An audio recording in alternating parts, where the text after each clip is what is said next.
성경 한번 보시면 27장 위에 제목에 서원 예물의 값 이렇게 되어 있고 26절 위에는 처음 난 가축, 28절 위에는 여호와께 온전히 바친 것, 30절 위에는 10분의 1은 여호와의 것, 이렇게 4개의 소 제목이 있습니다.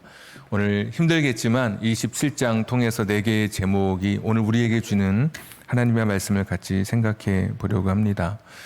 평상시에 기도하는 것보다 곤경에 처한 사람들의 기도는 더 간절한 법입니다. 그중 어떤 사람은 이렇게 기도합니다. 하나님께서 내 기도에 응답해 주시면 내가 무엇인가를 하겠습니다. 이렇게 약속합니다. 우린 그것을 서원 기도다라고 부르죠. 서원이라고 하는 의미는 이제 원어의 의미를 살펴보면 특별한 뭔가를 한다, 이런 의미입니다. 일상적이지 않은 특별한 뭔가를 약속하다. 야곱도 서원 기도를 이렇게 드린 적이 있습니다. 나로 하여금 이곳으로 다시 돌아오게 하시오면, 이런 기도. 입다 같은 경우도 내가 전쟁에서 승리하고 돌아오게 된다면, 이런 기도. 한나 같은 경우는 내게 아들을 주신다면, 이러한 기도. 내가 무엇을 하겠습니다. 특별한 뭔가를 하겠다는 그런 기도, 여러 서원 기도를 성경에서 찾아보게 됩니다. 때때로 우리에게 자녀의 길이 막혀 있든지 사업의 위기가 찾아왔든지 건강의 위협 속에서 더 이상 막막한 길을 벗어날 수 없을 것 같은 때, 길이 꽉 막혀 있을 때 주변에서 때로는 한번 서원 기도를 해보라고 그렇게 조언하는 그런 경우도 있습니다. 막다른 길에서 하나님 앞에 특별한 무엇인가를 약속하고 하나님께서 그 기도를 응답해 주시기를 소원하는 그런 기도도 우리가 드리게 되는 것이죠. 이런 서원 기도에는 부작용도 있습니다.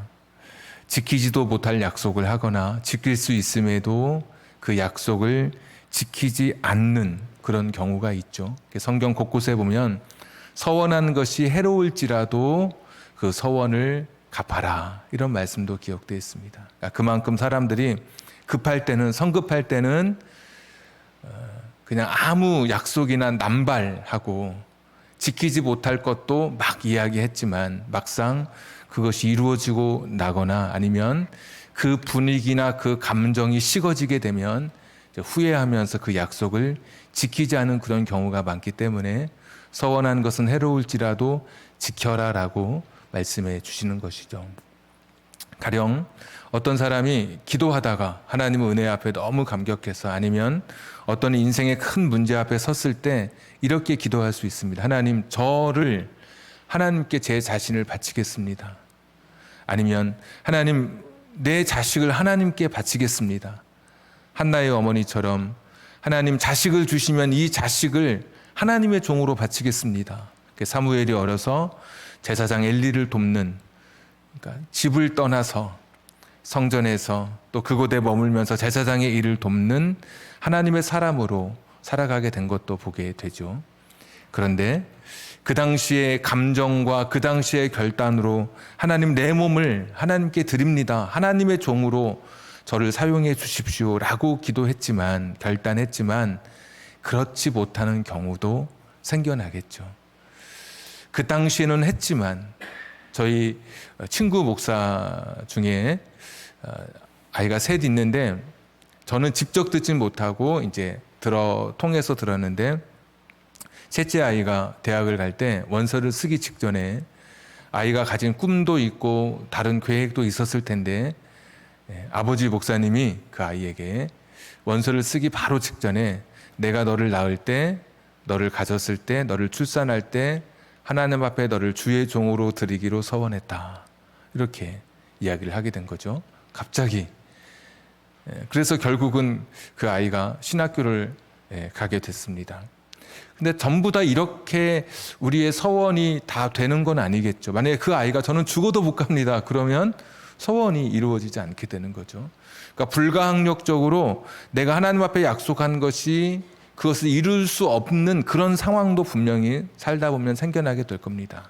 그러니까 하나님은 어떤 분이시냐. 오늘 아까 성경 읽을 때 남자는 몇 살부터 몇 살까지는 몇십 세겔 이런 말 나오죠. 하나님께서는 네가 서원을 갚되 서원을 갚을 수 없는 상황이 된다면 그 서원을 갚지 못하는 상황에 대해서 하나님께서 다른 길을 열어 주시더라고요. 그러니까 하나님의 종이 되어서 하나님의 그 일을 감당하는 사람이 되어서 성전의 일, 나무를 패고 장작을 옮기고 불을 켜고 하는 그런 보조적인 그런 일을 하게 될 텐데, 그 일을 내가 하지 못하고 나는 집에서 농사 짓고 나는 직장 생활하면서 살아야 되겠습니다 라고 할 때 하나님께서는 그 서원한 것에 다른 길, 대신해서 다르게 할 수 있는 길을 열어주시는데, 오늘 3절에 보시면 정한 값은, 자 2절부터 이스라엘 자손에게 말하기 이르라. 만일 어떤 사람이 사람의 값을 여호와에게 드리기로 분명히 서원하였으면 너는 그 값을 정할지니. 3절 네가 정한 값은 20살부터 60살까지는 은 50세겔을 하고 여자는 30세겔을 한다. 이게 노동력에 따라서 하는 건데, 5절에 5살부터 20살까지는 남자는 20세겔, 여자는 10세겔로 한다. 그러니까 남자와 여자의 차이가 있고 나이가 많은 사람과 적은 사람의 차이가 있어요. 이 돈을 내는 차이가. 이것은 성전에서 내가 하나님의 사람으로 일하게 될 때, 그러니까 성전 밖에서 제사장이나 레위인을 돕는 일을 하게 될 때 아무래도 힘센 남자는, 성인 남자는 더 많은 일을 하게 되고, 근데 그 사람이 없다면 그 품삯에 해당하는 더 많은 돈이 필요하겠죠. 근데 여자는 약하니까 조금 힘이 약하니까 약한 만큼의 값을 매기고, 어린아이는 또 어린아이니까 또 적은 값을 매기고. 그러니까 하나님께서는 서원을 갚는 것이 우리의 일반적인 신앙의 고백이고 우리의 헌신이지만, 그렇지 못할 때 하나님께서 다른 길을 열어주심으로 네가 서원, 하나님의 종으로 너의 삶을 드리는 대신에 네가 그의 값에 해당하는 돈으로 그 서원을 대신 갚을 수 있도록 하나님께서 길을 열어주신 것이죠. 어렸을 때 만약에 여러분 서원한 것이 있어요.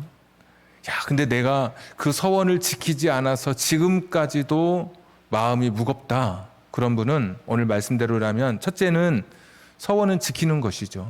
지키는 것이 맞아요. 그런데도 서원을 도저히 지킬 수 없는 상황이다. 그렇다면 하나님께 기도하십시오. 제가 다른 것으로 제가 이 서원을 대신할 수 있는 것은 없겠습니까? 오늘 하나님은 그런 분이시더라고요.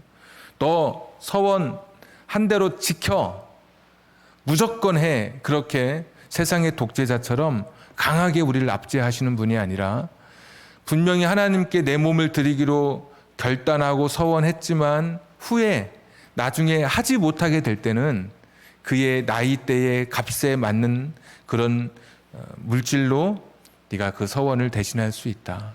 그러니까 하나님은 참 인자하신 분이신 것이죠. 하나님은 되게 마음이 넓으신 그런 분이시죠. 화투 치다가 뭐 하나가 패가 떨어져도 사람들은 어떻게 말하죠? 한 번 떨어진 것은 다시 담지 못한다. 인간은 사람의 실수나 사람의 그런 연약함을 절대로 그냥 받아들일 수 없는 존재예요. 그런데 하나님께서는 하나님께 당신의 몸을 드리고 자기의 몸을 드리기로 결단했는데도 불구하고 이것을 못 지키게 될 때 다른 것으로 받아주시는 아주 인자하시고 좋으신 하나님이세요. 그런데 분명한 것은 50세겔, 처음에 3절에 보시면 20살부터 60살까지는 은 50세겔이라고 했는데 서원의 값을 바꾸려면, 그런데 원래 한 달 월급이 당시에 은 1세겔이라고 합니다. 그럼 50세겔이면 4년을 먹지도 않고 쓰지도 않아야 모을 수 있는 돈이에요. 굉장히 큰 돈이죠. 그러니까 이것을 하나님께서 법으로 주시면서 함부로 서원을 남발하지 않도록 딱 주신 것이죠. 너 괜히 네 감정 따라서 내가 하나님께 드리겠습니다 해놓고 나서 못 드려요 이렇게 하는 게 아니라, 그러려면 너 4년 동안 네가 벌은 거 다 내놔야 돼. 이러니까 사람들로 하여금 하나님께서는 좋으신 하나님이시면서도 이 서원을 남발하지 못하도록, 그냥 아무렇게나 감정에 따라 서원하지 못하도록 하나님께서 좀 서원을 갚는 것을 어렵게 하신 것이죠. 자, 어떤 사람은 몸을 바치는 사람이 있고 어떤 사람은 9절에 보시면 가축을 드리는 사람이 있죠. 사람이 서원하는 예물로 여호와께 드리는 것이 가축이면, 14절에 만일 어떤 사람이 자기 집을 성별하여 여호와께 드리려 하면, 16절에 만일 어떤 사람이 자기 기업된 밭 얼마를 성별하여 여호와께 드리려 하면, 그러니까 서원할 때 뭘 드렸냐, 사람들이 자기 몸을 드리고 가축을 드리고 집을 드리고 땅을 드리는 거죠. 하나님, 제가 이 땅을 하나님께 드리겠습니다. 근데 갑자기 개발 소식이 들려와요. 그럼 어떻게 돼요, 사람이?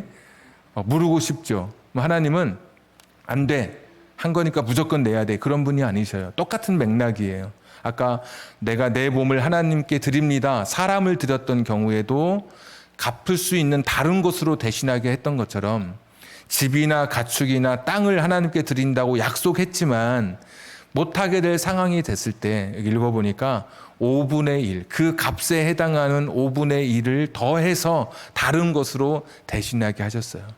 그러니까 저 못해요, 그러면 그래, 알았어, 그냥 그렇게 하는 게 아니라, 그러니까 만약에 오늘 제가 막 기도하다가 제가 이 땅을 하나님께 드리겠습니다 약속하고 나중에 아유, 내가 이거 드리면 안 되지, 그러면 그냥 아무런 일이 일어나지 않으면 사람들 앞에서 내가 막 땅 바친다고 집 바친다고 막 그렇게 남발할 거 아니에요. 그러니까 하나님께서 그 값에 해당하는 금액 플러스 5분의 1을 더해서 다른 것으로 그 서원을 갚도록 하게 하신 거죠. 그러니까 하나님은 어떤 분이시냐? 서원하는 것을 지킬 수 있도록, 남발하지 않도록 우리에게 서원을 신중하게 하도록 말씀해 주시고, 또 하나는 서원했던 것, 그것이 내가 지킬 수 없는 상황이 됐을 때 다른 것으로 대신할 수 있도록 인자한 마음으로 그 길을 열어주시는 하나님이세요. 그래서 오늘 이 서원에 대한 이야기를 정리하자면, 어렸을 때 여러분들이 어떤 서원을 했든지 간에 사모가 된다는 서원, 주의 종이 된다는 서원, 내가 하나님의 성전에 뭘 바치겠다고, 하나님께 뭘 드리겠다고, 어떤 삶을 살겠다고 서원하는 것이 있다면, 첫째는 하나님이 신중하기를 원하시잖아요.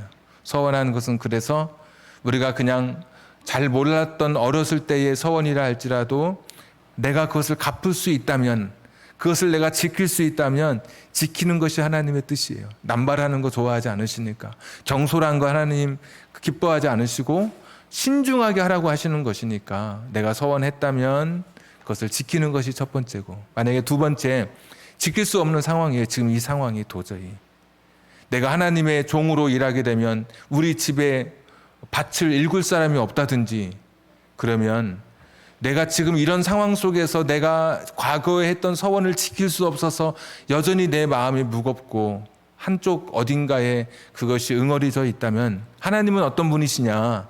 다른 길로도 다른 방법으로도 그 서원을 갚을 수 있도록 허락해 주시는 분이시니까.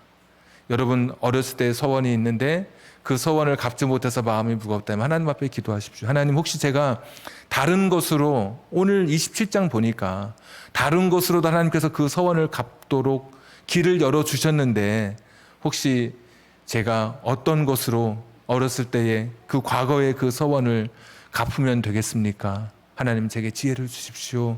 여러분 그렇게 기도하십시오. 여러분의 무거운 서원의 짐에서 그 무거운 짐을 지고 평생 살게 하시는 하나님이 아니시더라고요. 과거에 어떤 분은 자기가 서원한 것이 있는데 자기가 그 약속을 안 지켜서 하나님이 지금 벌 주시는 것 같다고 그렇게 말씀하는 분도 상담하면서 들었습니다. 그런 분에게도 똑같이 말씀드리고 싶어요. 서원을 지킬 수 있다면 지켜야죠. 하나님 앞에 약속한 것이니까. 지킬 수 있다면. 근데 지킬 수 없는 상황이라면 내가 다른 것으로 그 서원을 대신할 수 있는 그것이 무엇인지 하나님 앞에 구하십시오.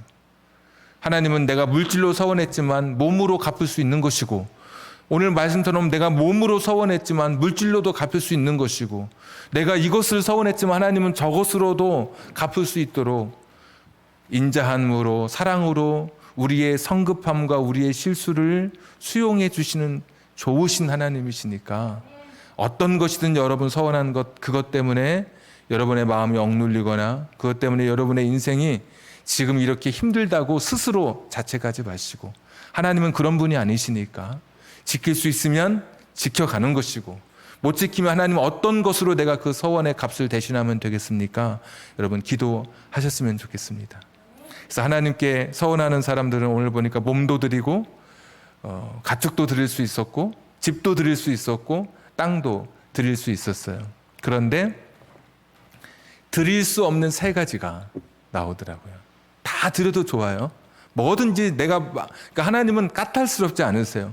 너는 내게 서원하려면 100년 된 산삼만 드려라 그랬으면 100년 된 산삼 캐려고 얼마나 고생했겠습니까? 근데 하나님은 네가 드리고 싶은 것이 있다면 너가 드려. 제한 없이 할 수 있는 것, 네가 할 수 있는 것을 그냥 드리라고 너무나 쿨하신 분이죠. 그냥 네가 하고 싶은 거 하면 돼. 내가 그걸 받아줄게. 이런 분이신데, 그러나 그 서원의 예물로 서원을 받지 않으시는 세 가지가 있었어요. 첫 번째가 아까 26절에 오직 가축 중에 처음 난 것은 여호와께 드릴 첫 것이라. 소나 양은 여호와의 것이니 누구든지 그것으로는 성별하여 드리지 못한다.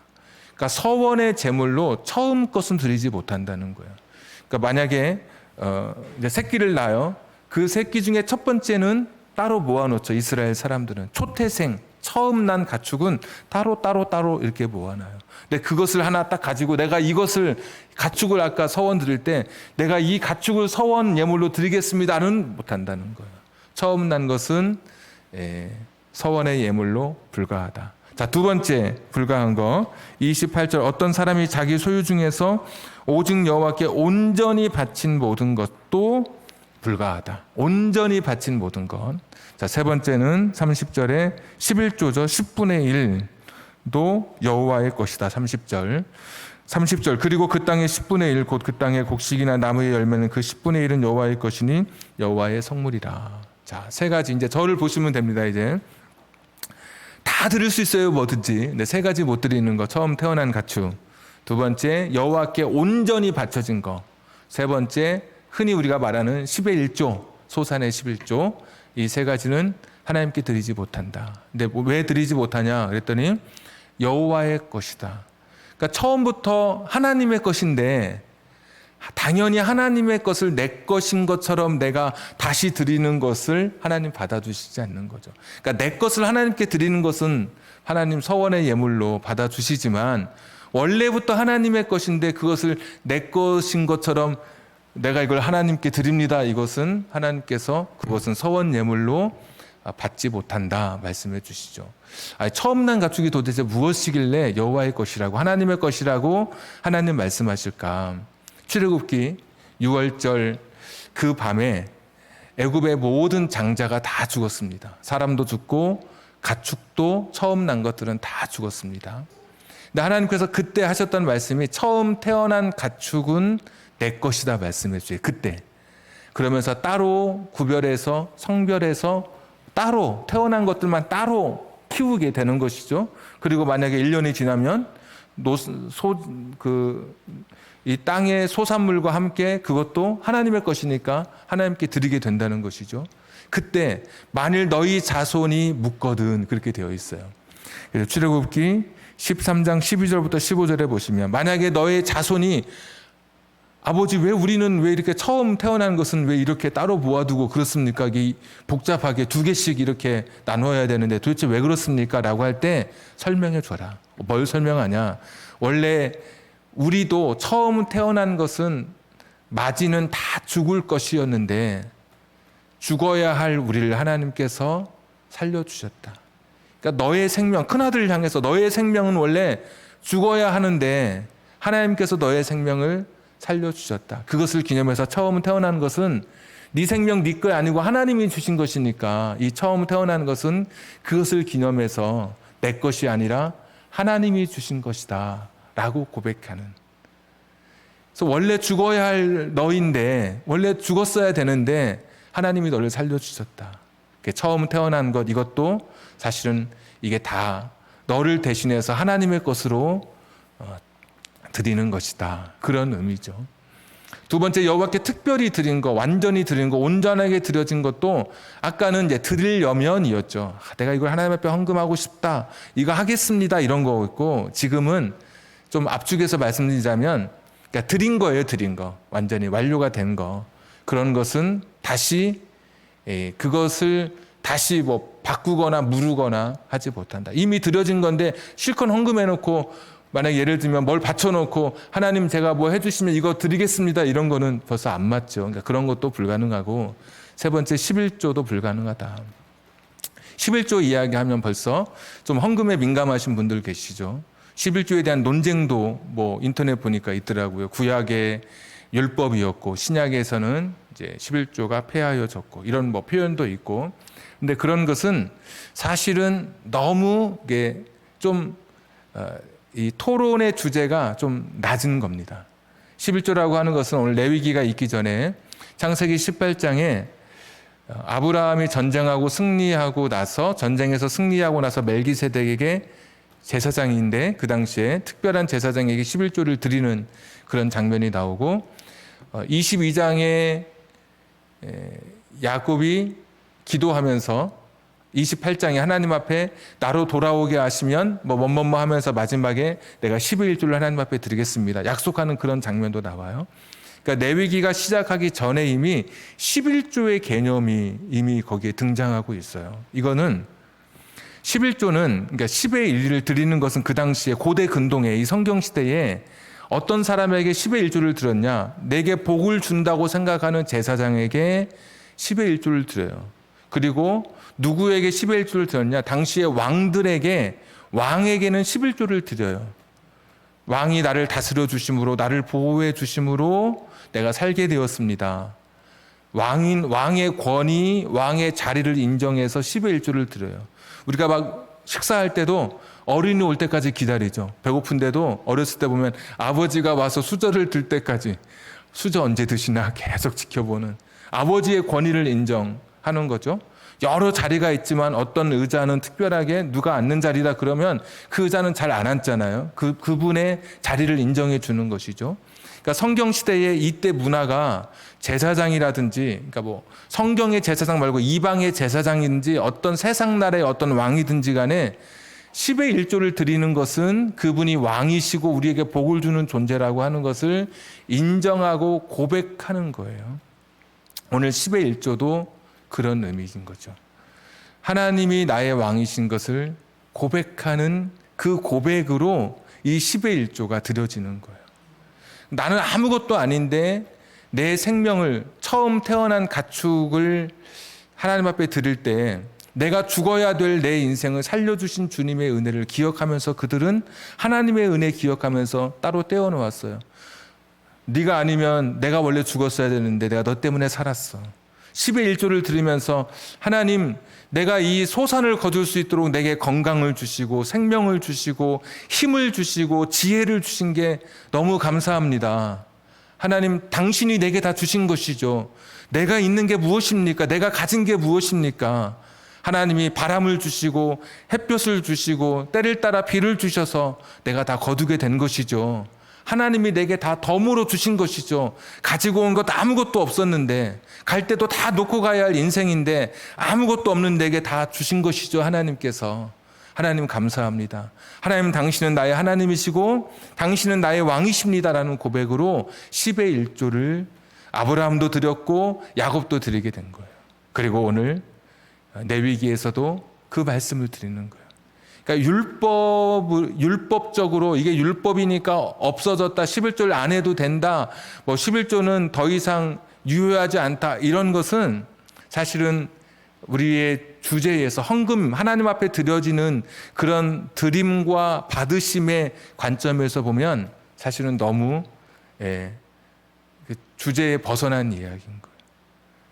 나를 여기까지 있게 해주시고 어떤 분은 고백하더라고요.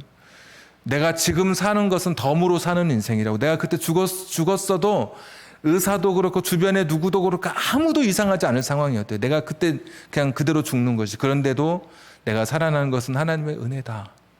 나는 덤으로 사는 인생이다. 그분은 지금도 그런 고백을 하세요. 나는 덤으로 사는 인생이다. 내가 들을 수 있는 것이 하나님이 나를 살려주신 것을 고백하는 거예요. 그것을 무엇으로 고백하느냐? 물질을 들여서 고백하는 거예요. 입술로만 고백할 수 있죠. 그러나 그의 진정성이 진짜 정말 진정으로 드려지고 있다는 것을 하려면 무엇인가 행위로 드러나는데 그것이 10분의 1을 드리는 거였어요. 32절 보면 이런 말씀이 있어요. 모든 소나 양의 11조는 목자의 지팡이 아래로 통과하는 것의 10번째 것마다 여호와의 성물이 되리라. 하나 둘 셋 넷 다섯 여섯 일곱 아홉은 하나님이 네 거라고 말씀해 주신 거예요. 내 거라고. 하나님이 반절을 드려라 라고 해도 반절을 했어야 되는데 왜? 내게 하나도 없었기 때문에. 근데 1부터 9은 다 네 거야. 마지막 것은 내가 너를 다스리는 왕인 것을 네가 고백하는 그 고백으로 네가 드리는 것이지. 그때 아깝게 인색하게 생각할 수도 있겠지만 어떤 사람은 정말 내가 아무것도 아닌 나를 여기까지 인도해 주신 그 하나님의 은혜 감격한 사람이라면 10번째 양을 셀 때마다, 소를 셀 때마다 왜 이렇게 튼튼한 게 걸려? 왜 이렇게 비싼 값에 팔릴 만한 게 왜 걸려? 이런 게 아니라 하나님 이렇게 좋은 것이 하나님께 드려지게 돼서 기쁩니다. 하나님의 은혜가 너무 큰데 이렇게 10번째 딱 셀 때 저렇게 멋진 놈이 10번째가 돼서 하나님 너무 감사합니다. 내가 아무것도 아닌 나를 여기까지 인도해 주셨는데, 그래서 이것들은 여호와의 것, 하나님의 것이라고 말씀하는 거예요. 하나님이 우리에게 다 주신 것들인데 그런 주신 것들 가지고 하나님의 것을 내 것인 양 서원 예물로 드리는 것은 그것은 불가하고, 다른 서원 예물에 대해서는 그 서원을 지키되 갚을 수 없다면 다른 것으로 대신할 수 있다. 이것이 오늘 27장의 전체 메시지예요. 우리가 헌금 생활 많이 하죠. 서원도 하고 일반적인 헌금도 하고. 이거 헌금의 정신이 다 여기 나와 있더라고요. 하나님은 우리가 성급하게 경솔하게 뭐 큰 헌금 그걸 기대하고 바라시는 분도 아니시고, 그렇게 했다 할지라도 바꾼다고 해서 우리에게 큰 벌 주시는 분도 아니시고 다른 곳으로 할 수 있으니까 인자하신 그런 분이시잖아요. 우리가 드리는 헌금으로 하나님께서 배부르시는 분이 아니시죠. 들의 가축도 산의 짐승도 다 하나님의 것인데 우리가 하나님께 제사를 드린다고 해서 그것으로 배불려 하시는 분이 아니죠. 시편 50편의 말씀처럼 감사로 제사를 드리는 자가 주님을 영화롭게 하는 것이죠. 내가 가진 것으로 하나님을 기쁘게 하고 이런 것은 사실은 헌금의 정신이 아니죠. 내가 하나님 앞에 헌금을 드린다, 무엇인가를 드린다고 하는 것은 당연히 내게 주신 것 일부를, 모든 것이 하나님의 것이었음을 내가 고백하는 행위로 나의 물질을 하나님 앞에 드리는 것이죠. 그래서 헌금은 보면 신앙의 고백입니다. 신앙의 고백. 예수님께서 성전에서 앉으셔서 누가 헌금 많이 하시나 보고 계셨어요. 어떤 사람은 은행에서 동전 바꿀 때 막 기계에 막 탁탁탁 하면서 떨어지는 소리 있잖아요. 그렇게 자루에 동전을 가지고 와서 붓는 부유한 사람도 있었을 테고, 남편을 잃고 혼자 살아가는 한 여인은 2렙돈, 지금 같으면 50원짜리 2개 가지고 와서 부끄러운 손처럼 아주 부끄럽게 그 헌금함에 연복에 동전을 넣었어요. 그때 주님께서 뭐라고 하십니까? 이 여자가 가장 많이 헌금했다. 이 여인이 가장 큰 헌금을 하나님 앞에 드렸다. 헌금은 액수가 아니죠. 헌금은 그의 마음이 담겨진 거예요. 그의 신앙의 고백이 담겨진 것을 하나님이 기뻐 받으시는 거예요. 오늘 설교를 들으면서 우리 목사님 드디어 그동안 안 하시더니 드디어 헌금 설교를 하시는구나, 헌금하라고 하시는구나, 이런 분은 오늘 설교를 100% 잘못 들으신 거예요. 그렇죠. 하나님은 우리의 돈으로 기뻐하시는 분이 아니신 거예요. 우리의 마음과 우리의 신앙의 고백을 받으시는 분이에요. 30년 전에 전도사로 사역할 때, 그날 제가 새벽 기도를 인도하던 때입니다. 어떤 한 집사님이 사업이 다 망했어요. 전도사니까 잘은 모르지만 대충 교회의 어떤 한 가정의 대충의 이야기는 듣잖아요. 그 집이 망했어요. 사업하다가. 이제 완전히 거의 다 망해서 굉장히 좋은 차, 좋은 집 막 이러던 분인데 하여튼 다 망했어요. 근데 그날 그 여자 집사님이 오셔가지고 새벽 기도 때도 헌금을 하는 분도 계시잖아요. 헌금을 이렇게 헌금 봉투를 이제 여기다 올려놓지 않고 저에게 기다렸다가 전달해 주셨어요. 근데 그분은 이미 울고 계셨어요. 울고 저한테 새벽 기도 인도하러 내려가는 거기서 전달할 때 이미 울고 계시고, 그분은 끝날 때까지 울고 계셨어요. 예배가 끝날 때까지 기도할 때도 그분의 눈물이 그 예배당을 가득 채웠어요. 그때 제가 그분께 받았던 헌금 봉투는 지금도 그렇게 두꺼운 봉투를 사실 잡아본 적이 없어요.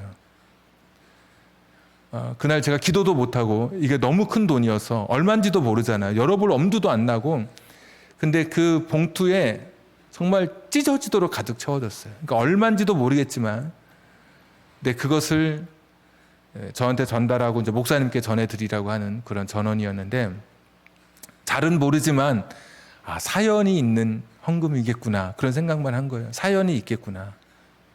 그러면서 제가 그때 배운 것은, 헌금을 이렇게 많이 하면 뭐 이런 게 아니라, 제가 그때 지금까지도 그때 배웠던 헌금의 그런 것 중에 하나가, 진짜 하나님 앞에 진짜 큰 헌금을 드릴 때, 하나님 앞에 진짜 헌금을 드릴 때 어떤 자세로 드려야 되는가, 눈물이 있는 헌금이 참 큰 헌금이겠다라는 생각을 해봤습니다. 아마 그분은 더 큰 돈도 드릴 수 있는 그런 분이었을지 몰라요. 근데 그분은 하여튼 그날 사연이 있었는데 눈물로 헌금을 드렸어요. 그게 지금도 기억나요. 그러니까 우리의 인생에도 내가 하나님 앞에 헌금을 드릴 때 거기에 나의 눈물이 있는 헌금인가, 나의 눈물이 있는가, 눈물이 있다면 하나님께서 받으시는 정말 큰 헌금이 될 거예요. 액수적으로도 마찬가지입니다. 내가 내 눈물이 있는 그런 헌금이 드려지면 눈물이 나나 봐요. 저도 아직 거기까지 도전해 보지 못했는데, 여러분 가장 큰 헌금을 드렸을 때 액수가 혹시 얼마이신지, 그 헌금을 들었을 때 여러분의 눈물이 있었는지, 그런 생각도 한번 그 당시 해보게 됐는데, 자, 이게 또 하여튼 이제 말을 정리하겠습니다. 여기서, 자, 헌금에는 나의 눈물이 담겨 있어야 된다. 헌금에 나의 신앙이 있고 나의 고백이 담겨 있는 그 예물을 하나님께서 받으시는 분이시다. 하나님께서는 우리의 돈이나 그냥 인색함으로 드려지는 그런 물질에, 사람은 모르겠어요. 감동받을지 몰라도 하나님은 그렇지 않으시는 분이시고, 하나님은 우리의 고백 속에, 우리의 눈물 속에 드려지는 그 예물을 기쁘게 받아주시는 분이시다라는 말씀을 드립니다.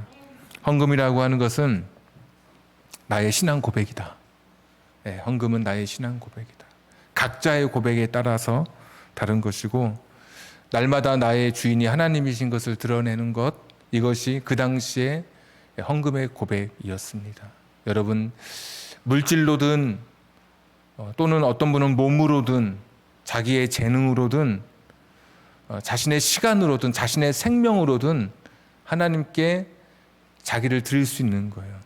사실 물질이 제일 쉬워요. 사실 물질이 아니더라도 몸이든 재능이든 무엇이든지 간에 그것으로 하나님 앞에 나를 드릴 수 있는 거예요. 거기에 나의 눈물이 있고 나의 헌신이 있고 나의 신앙 고백이 담겨져 있으면 하나님은 기쁘게 받으시는 분이에요. 그러니까 하나님의 마음을 헤아리셔서 오늘 하나님께 내가 물질이 아니면 다른 것으로 나는 갚을 거다, 그게 갚아드리시면 돼요. 하나님 기쁘게 여러분의 삶을 받아주실 거예요.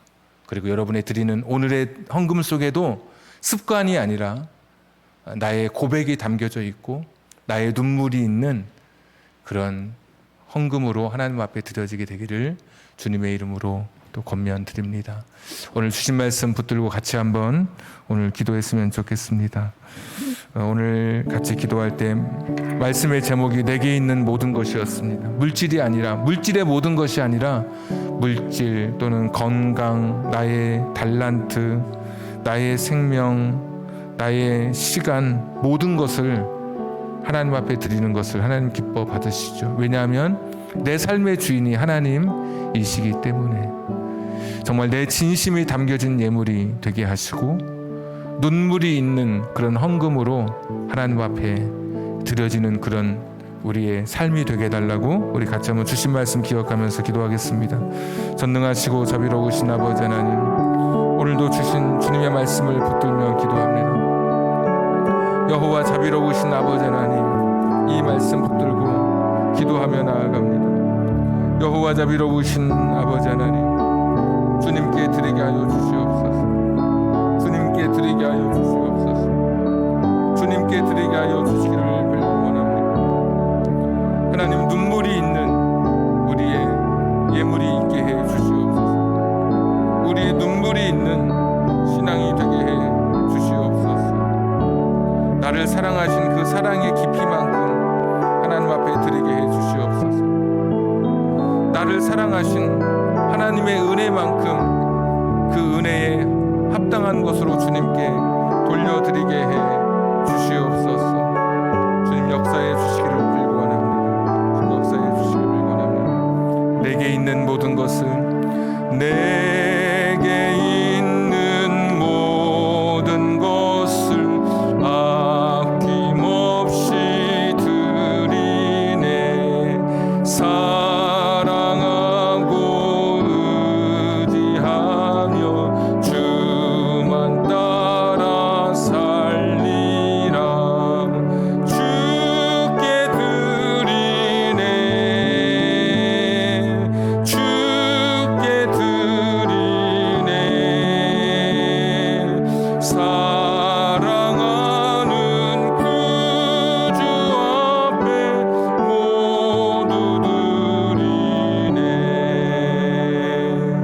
내게 있는 모든 것을 겸손하게 드리네. 세상 욕심 멀리하니 나를 받아 주소서. 주께 드리네. 주께 드리네. 사랑하는 그 주 앞에 모두 드리네. 내게 있는 모든 것을 주를 위해 드리.